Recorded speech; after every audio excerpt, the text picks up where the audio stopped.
Hi, I'm Jamie Geidel, and I'm going to give you a lesson in piano for beginners from scratch, the very first steps.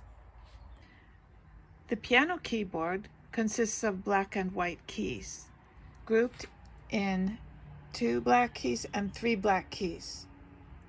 This is part of a group of 3, but it ends here. Then we have 2, 3, 2, 3, 2, 3, 2, 3, and so forth. We have 2 and 3 at the top. The white keys start with an A. This is an electric piano. I just turned it on. This is A. There are 7 letters in the musical alphabet, A through G.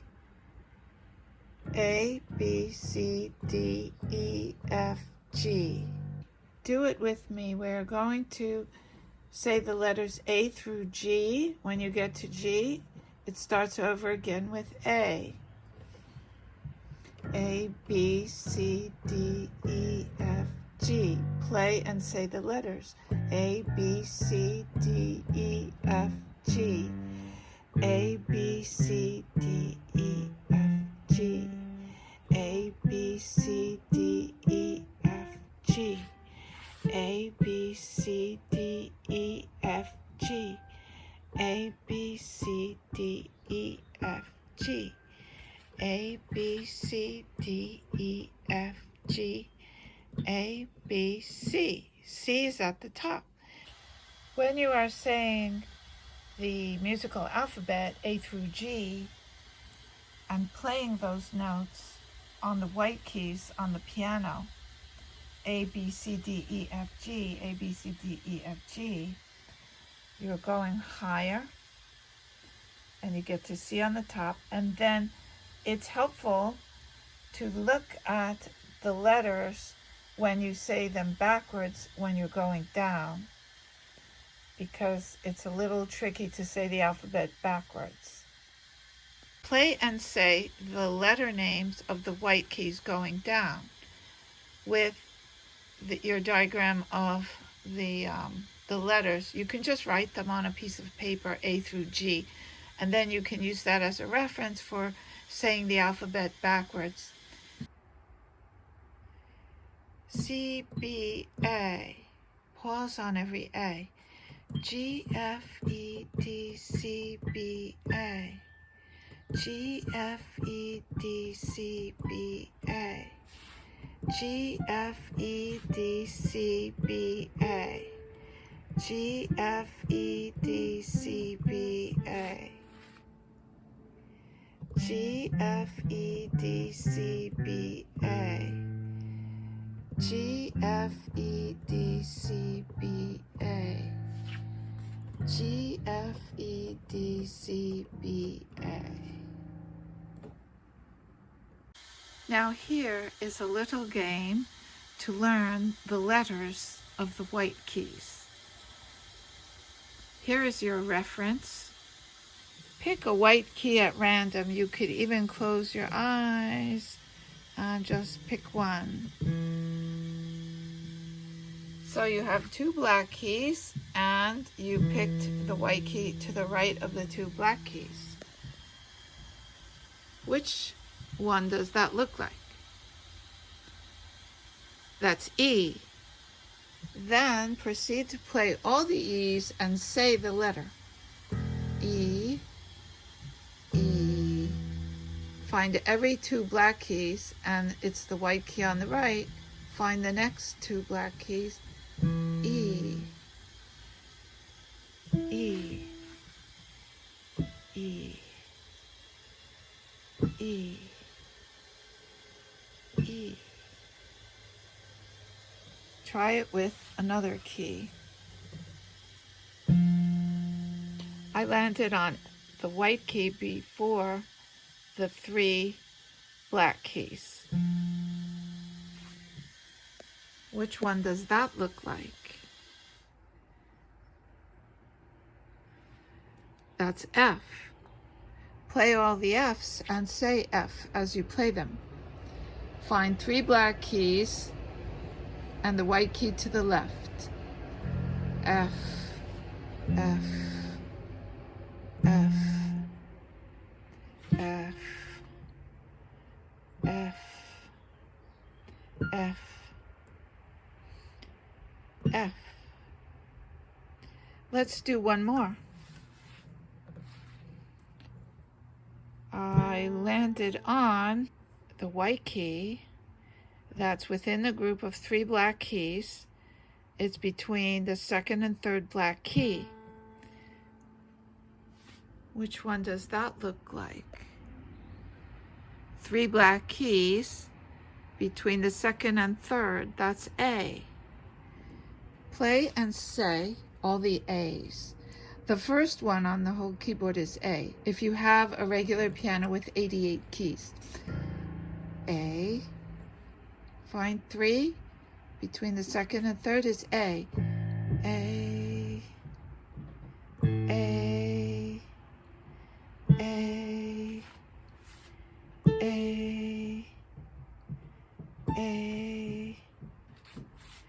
A.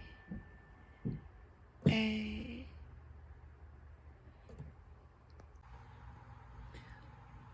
Another important concept is the finger numbers right away when you start learning to play the piano. Finger numbers are used in music to be helpful to indicate what fingering you should use to play the notes. Whether you have music that is more advanced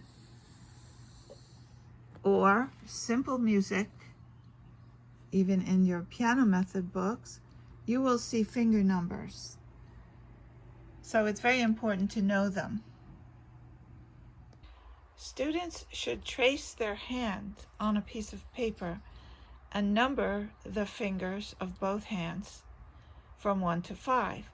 The thumbs are 1, pointer fingers are 2, middle fingers are 3, ring fingers are 4, and pinkies are 5.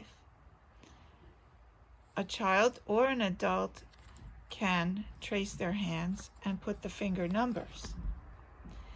Then if you wish, you can also add a treble clef and a bass clef.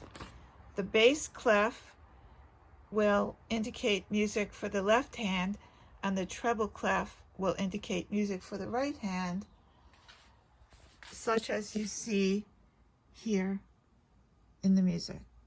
It will be written on 2 staves.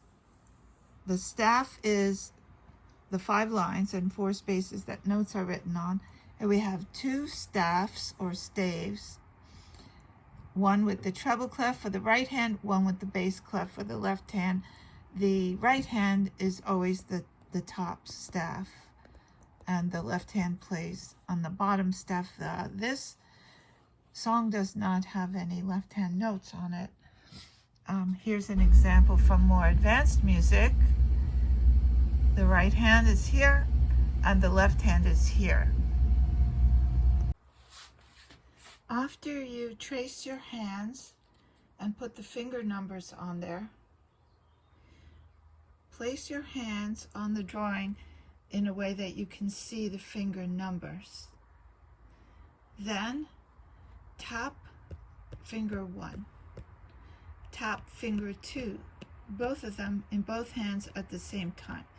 Tap the finger 3s, the 4s, and the 5, and say the numbers. 1, 2, 3, 4, 5.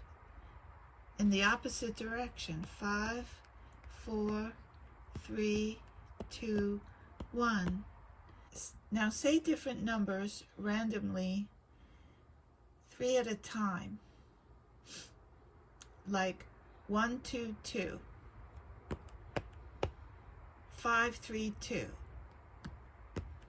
First you say the number, and then you tap your fingers. Someone can call out random patterns of numbers for you as well. 4, 3, 2. Do it together with me. 4, 3, 2. 3, 2, 5. Some of them can repeat. 4, 4, 3. 1, 1, 5.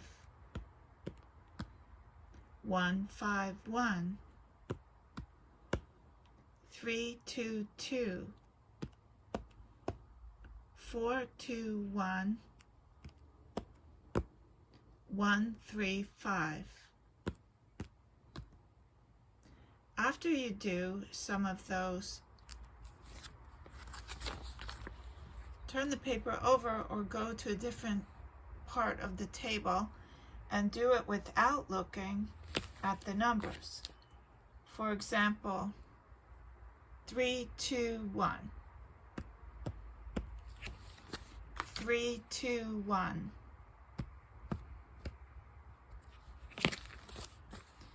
5, 4, 2. 5, 4, 2. Now we will combine our knowledge of finger numbers and notes on the keyboard to learn some technique for your hands. The easiest way to learn the hand position is to put your arm down flat on a table. Then, without raising your wrist, bring your hand into a curved position as if you are holding a tennis ball. So your wrist will be lower than these knuckles, which we will call the bridge. The wrist has to be lower than the bridge. Your fingertips are touching the table. You need to avoid raising your wrist in order to curve the hand. The wrist is separately and independent from this part of the hand, from the rest of the hand. If you're having trouble keeping your wrist down when you bring this bridge up, simply put your other hand on your arm to prevent your wrist from going up. And this is basically the position that you will use at the piano. Practice this especially with your non-dominant hand. That's usually where people end up playing the piano with the bridge collapsed and maybe the wrist up like this, and you want the opposite. Practice it on the table, and then you can transfer it to the piano. Now that you understand the hand position for playing the piano, let's go over to the piano and start using the fingers. Locate middle C. That is the C that is nearest to the middle of the keyboard of all the C's.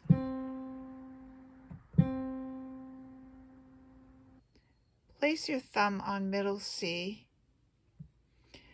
and place finger 2, 3, 4, and 5 on each note next to the other.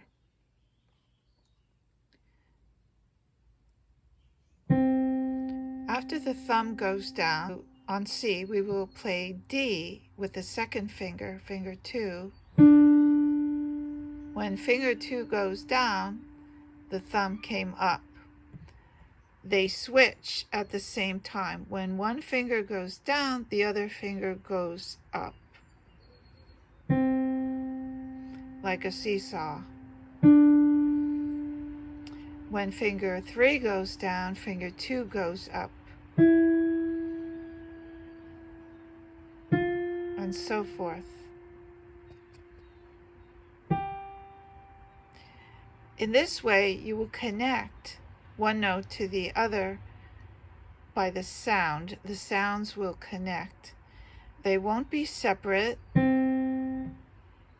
There'll be no separation in the sound, and they will also not smear together.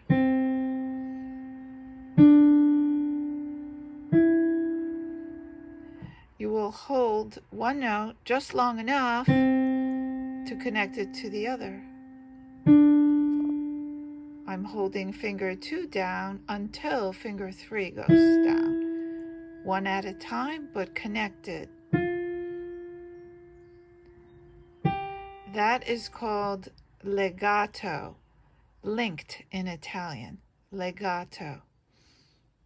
Now, if your fingers pop up during the time you press any key, like this, hold the note and place all the fingers down before you go to the next note, no matter how long it takes. Like this, no matter how long it takes.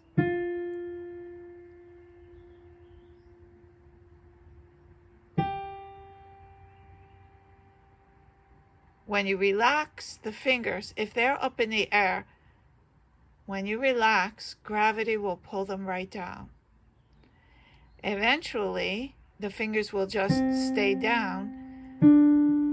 You'll get them down more quickly by relaxing,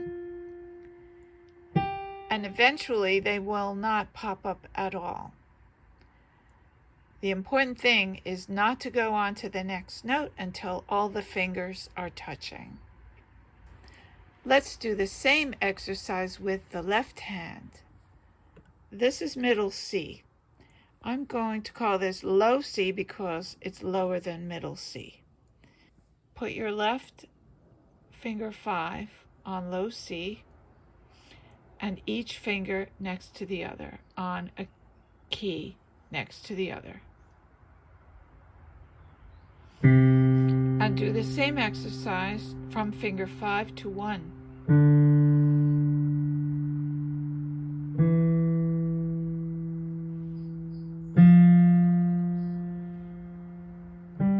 Notice that my fingers are staying down because when I first started, I had practiced this exercise the way I told you, putting all the fingers down before going on to the next note. Now it's just an automatic habit to leave all the fingers down. This gives you economy of motion and economy of relaxation. There is no extra motion or tension other than what's needed to play the keys. For this reason, it's possible to build up the speed very easily. And when the fingers are not up in the air, you can learn to play faster. Thank you for listening, and please subscribe so that you can see the next steps in learning to play the piano. I'll be posting a video soon with the next lesson that follows this one. Have fun practicing.